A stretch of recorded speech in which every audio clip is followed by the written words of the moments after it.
Janasena BJP కూటమి MLA అభ్యర్థి ఆదిరెడ్డి శ్రీనివాస్ 21 నుండి 33 డివిజన్లలో టీడీపీ రోడ్ షో నిర్వహించారు. ఈ సందర్భంగా ఆయన మాట్లాడుతూ వైసీపీ పాలనంతా అవినీతిమయమన్నారు. మార్గాని భరత్రామ్ అధికార దురహంకారంతో నేను చెప్పిందే వేదం, నేను చెప్పినట్టే పనులన్నీ జరగాలంటూ ఎలాంటి ప్రణాళికలు, చర్చలు, సలహాలు లేకుండా నగరంలో భరత్రామ్ చేపట్టిన పనుల కారణంగా ఇప్పుడు ప్రజలు అవస్థలు పడుతున్నారని ఆవేదన వ్యక్తం చేశారు.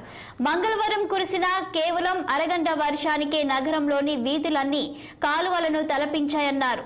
రోడ్లపై నిలిపి ఉంచిన కార్లు కొట్టుకుపోయాయని, ఇళ్లలోకి నీరు చేరి వస్తువులన్నీ పాడైపోయాయని, ఈ దుస్థితి అంతా అభివృద్ధి పేరిట భరత్రామ్ చేపట్టిన పనుల కారణంగానేనని ఆదిరెడ్డి శ్రీనివాస్ ఆరోపించారు.